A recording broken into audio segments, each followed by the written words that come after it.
They have a lot of experience in cybersecurity, but you know the name of the game. If you don't have it, it's hard to get it.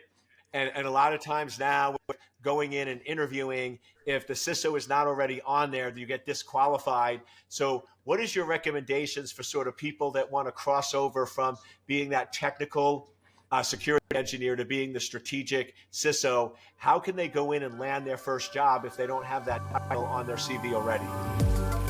Welcome to Life of a CISO. I'm Dr. Eric Cole, your host, and we'll be taking you on a journey each week on what it takes to be a CISO and what are solutions that you can implement today if you are currently a Chief Information Security Officer or if you want to be one in the future.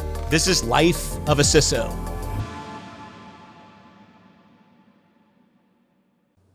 Welcome.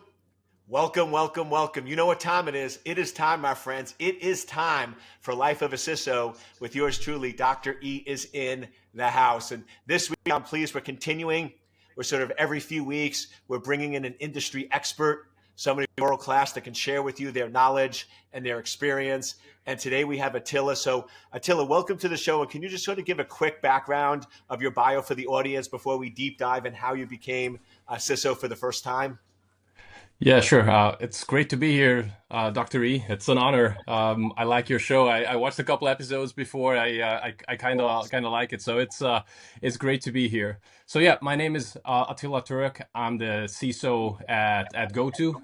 If you're not familiar with that name, maybe LogMeIn ring a bell. It used to be called LogMeIn. No, we're a much bigger company called GoTo with all kinds of products in all kinds of businesses.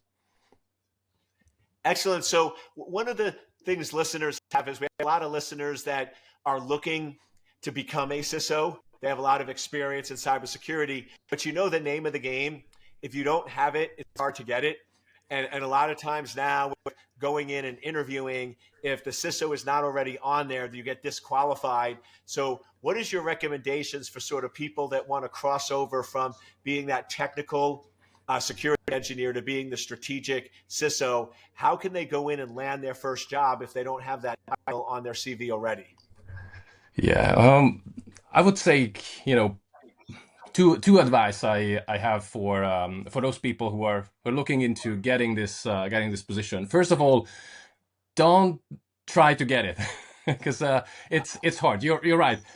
Companies usually don't hire strangers off the street for a C title, and the CISO is not a difference. But you can get a job with a head of security or director of security or VP of security. That's kind of the same job without the title necessarily. So you can start building the rapport. So that's one part of it is if you want to get into a CISO role, try something that sounds similar, but not necessarily that. But the second part is, well, as I said, companies usually don't hire strangers, so work a lot on networking. Like you want to build up connections with people in other companies or within the industry, because it happens a lot often than you think where, oh, we need to hire a CISO, we need to hire a security leader. Well, actually, I remember talking to this guy or this girl at that conference, so let me see if they're available. So networking and connections is everything.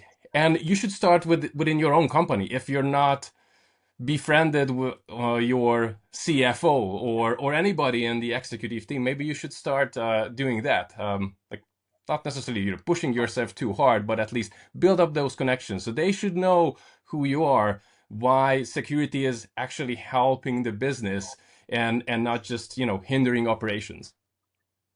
Yeah, no, I think that's great advice. And that's something I push where you're a brand and everywhere you go, you need to push and promote that brand. I can't tell you how many times just on an airplane where I go in and I tend to either wear like something that says secure anchor or security or things like that. And I strike up a conversation. They ask for a business card and I'm not looking for a full-time job. Then 2-3 months later, I'll get an email saying, hey, I know you ran into so-and-so and he recommended you for the position. So you're right, getting your name out there and just sort of, I'm still a big fan of either business cards or I have like little brochures that I'll just hand out, Yeah. and just you got to recognize you're that brand and trying to sell it. And I really love what you said about sort of connecting and trying to get mentored by your COO or CFO, one of the top 3 or 4 chief officers in the company. But I know one of the concerns always is sort of if you're going around your boss or burning bridges, like if I go in and I report to the CIO who reports to the COO and I go directly to the CFO, I mean, people are always concerned whether those folks might get upset or could hurt your career. How do you deal with or get around those challenges of connecting at the higher levels, but not inadvertently causing problems for yourself? Yeah, I mean, first of all, if that happens, that probably means you might be in a somewhat toxic environment. If your boss angry at you that you are talking to their boss, like that shouldn't be a problem. But in an ideal situation, actually, if you're talking to your boss, your CEO, and saying that, hey, I'd like to be mentored. I like to know more how to become a CISO one time. They should be the one actually helping you and maybe suggesting that, hey, why don't you why don't I help you to find some time with the CEO and talk to them a little bit, or maybe even helping you build your brand. Like I was lucky earlier in my career that I had a CTO I reported to that really helped me to build that brand we were talking about, and help me to show the value that we're delivering. So I wasn't alone, and that's the thing, you can't be alone building your own brand. Like you need those allies around you, ideally starting with your own manager and their manager. And yeah, I love what you said, where you said sort of you were very lucky to have that CTO give you advice. Do you remember what some of that advice is that he or she gave you that you can pass on to the audience of how do you sort of do that transition or cross or build that bridge? So there were I can think of like 3 key things that he was teaching me. One, and all 3 were driving me crazy back then. Uh, One of them was he insisted that you know everything should be recapped in 3 bullet points, and it was driving me crazy. Like, how do you want me to talk about application security and security operations and put the things that are important in 3 bullet points? And response was like, do you want the executive's attention or the board's attention, or not? Like, you really need to craft that or sharpen that knife, sharpen that craft, that you are able to just push your most important points out in 3 bullet points. And yeah, it was driving me crazy back then, because I drafted something, sent it over to him, he sent it back, no, do better. And he that was the other thing is, he wasn't driving my hand. Like, he was giving me feedback but not telling me do this instead.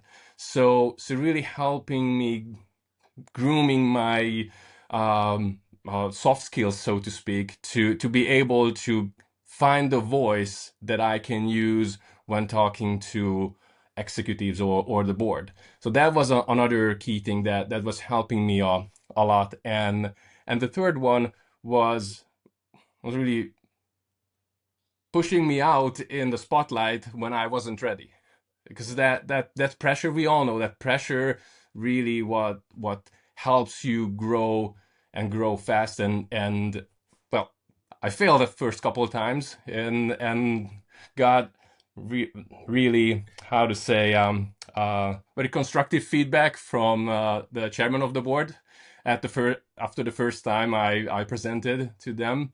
But it was an amazing experience, and again, this was thanks to somebody who I was reporting to, who believed that I can learn and be able to, at one point, present to the executives and talk about security to the board of directors. Yeah. I think you have a great point. I want to reiterate sort of that and tie with earlier is people want to help you. If you have a really good boss, they want to help you. They want to get you promoted. They want you to take their job someday. So if that's not the case, where you work for somebody that wants to keep you down, doesn't want to help you, and doesn't want to mentor you, that might be an indicator you're in a toxic environment and might want to look for another job. So I think that's really good advice. The other thing I want to highlight that you just nailed is when we're working with our peers, we tend to have a very conversational form of communication where we're basically thinking out loud. Like I go in and I get these 2-page emails and and I'm like, if it's from my team, I'm like, summarize it in 3 bullet points. And they're like, yeah, but that takes too long. Exactly. I want you do the work, not me. Right. And that's what I think people miss is they want to just sort of think out loud and do a huge email and then have you pull out the pinpoints, but that's not going to work with executives, right? Spend 45 minutes rewriting it 7 times. And when you get it down to 3 or 4 bullet points, then you've sort of hit the tab. And that's sort of one of my rule with texting or communication is with texting, if it's not 5 bullets, so basically 5 lines separated, I'm not going to read it, right? 3 is better. And like Voxers become very, very popular.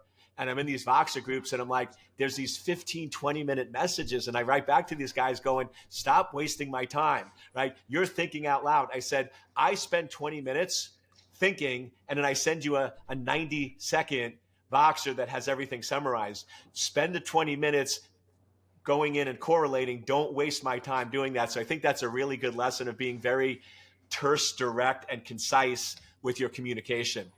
And then just on sort of building the brand, I know a lot of folks have different views, especially in cybersecurity on social media, where some people are like, oh, I don't use social. I don't like it. It's evil. I'm sort of a fan that you need to be posting every day. You need to be building your brand. You need to be putting out videos and things like that. What are your feelings of sort of social, building your brands and sort of really putting a voice out there?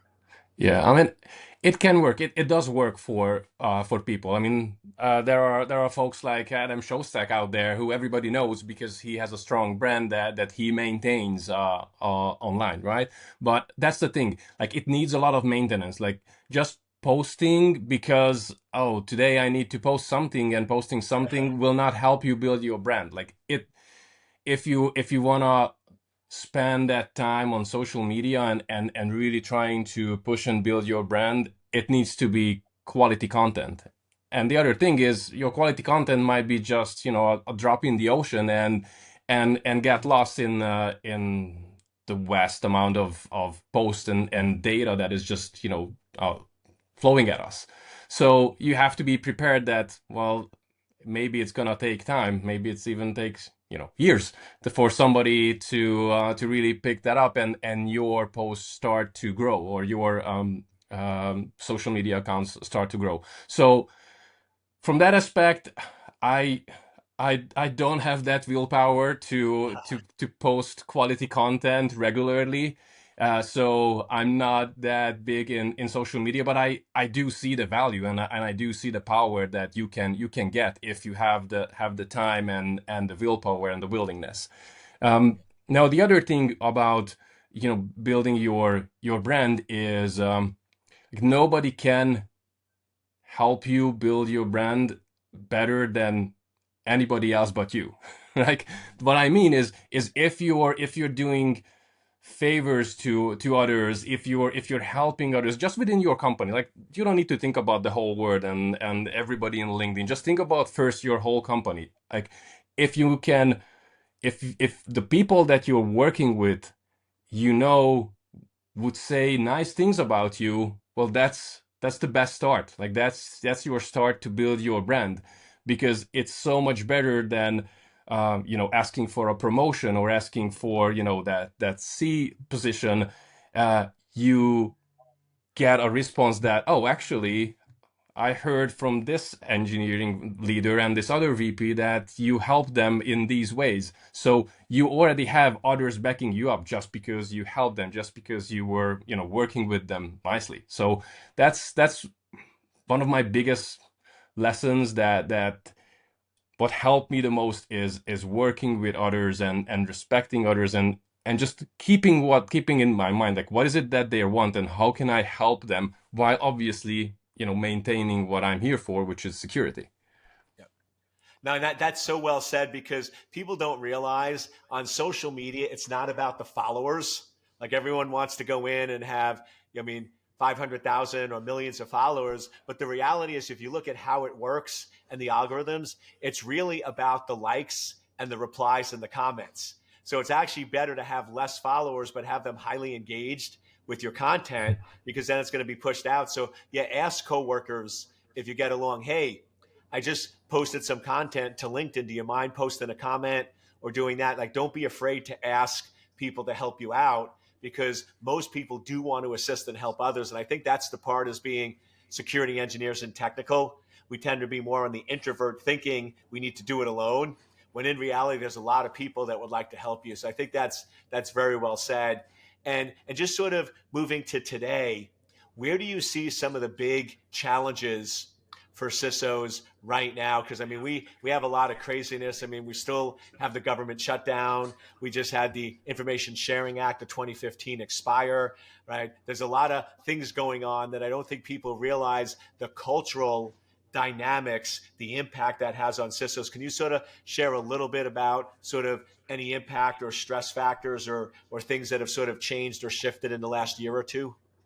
Yeah, I mean you're absolutely right. Like the CISO role, and not even the CISO role. Like even if you know, any, I would say any security leadership role. Like the moment you start to become a senior manager, director, VP, and definitely, you know, up to a CISO, it's it changed a lot, and it is, the more you go up is less and less technical. So I don't remember when was the last time when you know, I had a deep technical conversation about security, you know, but I do have a lot of conversation about you know, business and cultural impact and you know, customer satisfaction and things like that. So yes, it's true that as a CISO, you have to be aware of what's happening, not just within your company, not just within your servers and firewalls and whatnot, but what is happening in your country, what is happening, you know, around the world. Like, what are some of the things that are happening across the ocean that can impact the company that I'm working at or the customers that we are serving. So yes, it's definitely not that it wasn't enough to look at all the different threats that are coming up. Now I have to look at, or you as a CISO have to look at you know, just global news and effects that are happening across the globe. Not to speak about, you know, the financial factor that you also have to keep in mind, because that can also impact uh, your company, your customers, your security. Yeah. Yeah, and that's a big thing, is you want to take daily, weekly, and monthly audits on what are the conversations you're having. Because I know when I coach a lot of folks, they want to be a CISO, but then I go and say, okay, over the last 10 days, who are the people you were talking to? And they're like, oh, I'm talking about reconfiguring firewalls and false positives for SIMs. And I'm like, you're a security engineer, not a CISO, right? If you're really thinking and acting like a chief officer, most of your conversations are about business and growth and Yeah. finance. And really, what are you reading? If you're reading technical books, right, you're advancing your security skills. If you're reading Wall Street Journal or World News or things like that, you're thinking more strategically. So it's really shifting and training from technical to strategic and making sure you really enjoy that. Because I know a lot of people Yeah. say Oh they yeah. want to be a CISO, but they really love the technology piece a lot too. So uh, what is sort of, because I know there's a lot of debate out there on sort of when do you transition from security engineer to CISO. My general advice is usually after about sort of 3 to 5 years of being in cyber, you have enough skills and understanding to be able to transition to be that translator. But I always get pushback where there's a few people going, no, the only way to be a CISO is to be a security engineer for 15 years and then transition, which I think if you do something for 15 years, you love it, you enjoy it, and switching is going to be really, really difficult. So what do you sort of find the sweet spot of recommending to people of how long do you work in security before you start switching from the tactical technical to the strategic chief officer? Yeah, that's a hard question because I can't remember. I cannot put my finger on. Okay, this was the exact point of time when my mind switched from technical to business, right? Like, because this is not how how it's going to happen. In fact, I remember the first CISO position that I was offered, I declined because I thought I wasn't ready. And that was interesting because, it, like, knowing about how the sausage is made at a business, it requires so different set of skills than understanding how can we secure this infrastructure and this environment or this application, or even, we haven't even talked about the regulatory expansion, the compliance piece, right? Like that needs a whole new set of learnings that you have to pick up on the way.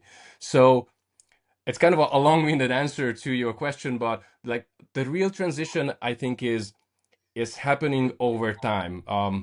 And I would say it starts happening on your first day on the job as a security engineer, because you need to be not just technical, and I fix this technical problem, because no such thing exists. There are no just technical problems. There is always something that, whatever is that problem, whatever is that you're fixing, it has an implications to people's work, life, whatever. So it will have an impact. So you always have to think about whatever this problem is, whatever the fix that we are applying, how does that affect our customers, my coworkers, my own team, whatever. Like, you always have to think about from the very beginning. And I think it's that shift when you start to think more and more about that instead of the technical piece. So shifting from the technical to a strategic thinking and leadership, and again, that building up those relationships that honestly matter more than engineering skills. Because I always say you can't be an effective security engineer at a company if you don't know what their revenue and margins are, and you don't know how much money is made per each business unit.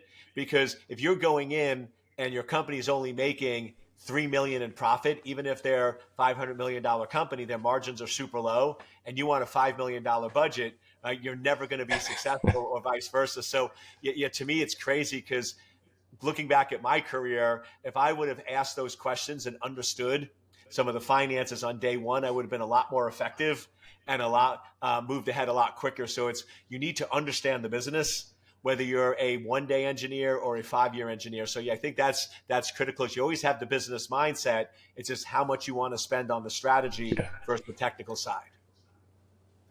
Now, I know for a long time, the big push has been sort of on cloud migration and moving everything to the cloud. I mean, my entire business runs on the cloud, and I know a lot of other businesses really run on the cloud. But with all of the processing power of AI and everything else, we're starting to see that that the cloud might be a little more volatile than we realize.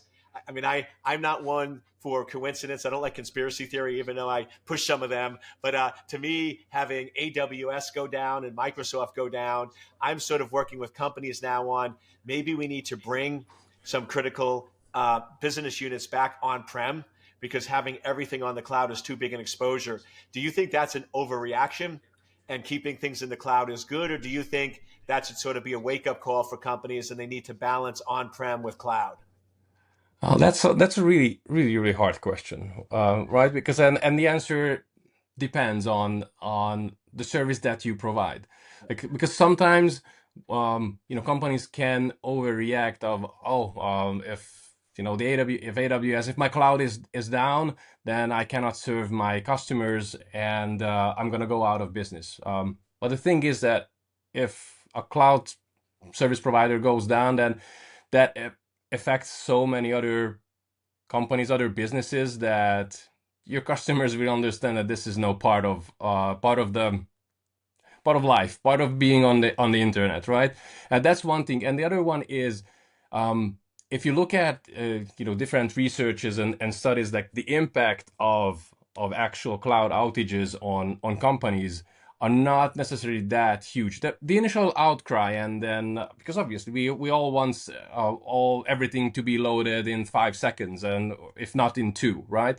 But once things fixed and go back to normal, people very quickly forget that, oh, we had that that blip, that outage. Yeah. So there's that part. Now, of course, there are some critical infrastructure that companies put out in the cloud just because the migration of the cloud is something that everybody has to do. Just like today, everybody has to do AI, even without necessarily thinking, okay, well, how is this better, or what is the use of it? Like, how are we making something good by moving our on-prem infrastructure to the cloud without necessarily thinking? So those cases, I can see that companies rethinking their strategy, that okay, maybe we haphazardly moved things over to the cloud, and instead we need to rethink. But moving back to on-prem, I don't know. I can't say if that's really the viable and go forward solution. No, to your other point of whether this is a preempt of a cyber attack, hard to say that it's probably not, but it's also hard to say that probably yes. I mean it's definitely interesting and sort of odd. But at the same time, like, these cloud providers, their infrastructure became so convoluted and massive and just a mess that I also wouldn't be surprised if, yeah, somebody just misconfigured something and then it shut down the whole infrastructure. So it's hard to tell. It definitely, I have the same thought in the back of my mind as you do, that, hey, is this something that is like foreshadowing something? But I don't know. No, I'm with you. Either way, it's concerning. And one of the things I always go back to when you were talking, which sort of reminds me of one of my key mottos, which is let data drive decisions and not emotions. So yeah, when this happens, you can get emotional and sort of react, but it's like, let's look at the data and look at the reliability. But then, like you said, yeah, I sit there and go, I don't know which scenario I like better. Scenario one, where somebody can just walk into a data center, make a change, and take down the entire infrastructure. Because they're basically, with Microsoft, they're saying, oh, it's just a misconfiguration somebody made. And with Amazon, I think they were saying that it was a load balancer issue with domain names. And I was just like, I don't like the fact that their change control process and their security is such that one person can take down the entire network. So that sort of concerns me. But on the other hand, a precursor to a cyber attack, it sends chills up my backs going, I sort of knew this was coming, but I don't know if I like that either. So you're right. It's one of those, you sort of have to keep both options on the table and then continue to look at the data to see how Yeah. that drives operations. And then you also mentioned, I sort of joke that as much as I try to avoid it, I can't do an episode where I interview somebody where we don't talk about AI, because then the tech gods will come down and haunt me. So sort of, what's your thoughts on AI? I mean, it's one of those, you're not stopping the train, but how does CISO sort of manage it? Because I mean, everybody's using it, creating it. You have potential copyright plagiarism issues. You have data leakage issues. So how does CISO manage or track AI when basically the genie is out of the bottle? Yeah. It's I wish I have a short and easy answer to that. Oh, these are the three bullet points that you need to Yeah, do. I don't answer easy questions, and that's why I love Right? you, because you're So, super smart. uh, Yeah, but I mean, honestly, like, when we think about AI, and especially we have to call out, like, we're talking about large language models, right? Like, that's what's all about today. As a CISO, you have to think about three aspects of AI usage. One is how people within your company utilizing large language models, chat services. Let's shorten it AI, right? Like, how are they using it to be more proactive, to be just to use for their own good, or the company's good. So that's one aspect, like internal use of AI. The other aspect is, if your company is providing services, like, how are you utilizing AI within those services? And that's where the two aspects come from. Is one is like building AI capabilities into, say, your own product. I work at a SaaS company, so the features that we provide, the products that we provide, we can have AI features built into those things. And then the other aspect is using AI within your services, whether that's customer service or sales or support. Those are really the three main aspects that you usually think about as a CISO when it comes to AI. And yeah, you cannot stop it. It's there are some companies that are trying to stop it, but it's really just pushing out the inevitable, right? Like AI is here, and it will be here, and it won't go anywhere. So you need to find a way to enable it. And for that, I believe you as a CISO need to be the first and biggest risk taker, meaning you need to have initiative within your own team where we are playing with the same AI tools that the company is using, planning to use, or already using. So you have to understand that, okay, what are the risks are in these things?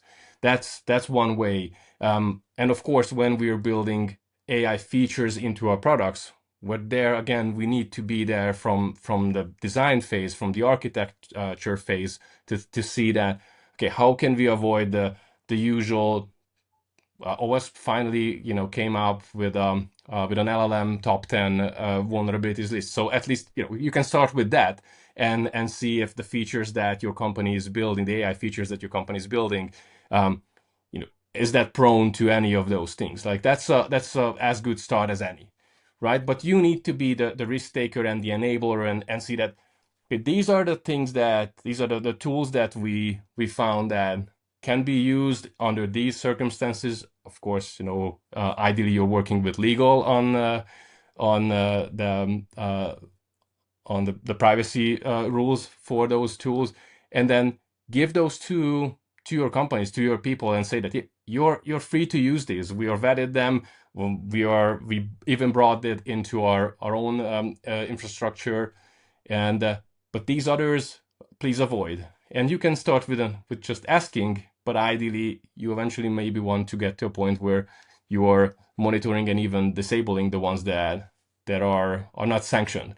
It's like AI tools are kind of the same as SaaS tools from the management perspective. Like there are things that you sanction and enable, and there are things that you just look the other way, and there are things where, okay, these tools are not allowed at all. Yeah. And that's the thing, is knowing the time frame. 2.5 years ago, maybe you could stop AI because the train was in the station, but now it's moving full speed ahead. And if you try to stop it, you're just going to get run over. So you nailed it. You got to jump on the train and just sort of control and put boundaries in place as much as possible. So I always joke, sort of time flies when we're having fun, and we're at the end of our time. But I always like giving you a chance. Where can people find you? Where can people find your company? How can they sort of see the great things you're doing, see the great things your company is doing, stay in touch with you? Well, thank you. So as I mentioned at the beginning, I work at GoTo Technologies. So you can always find us at goto.com.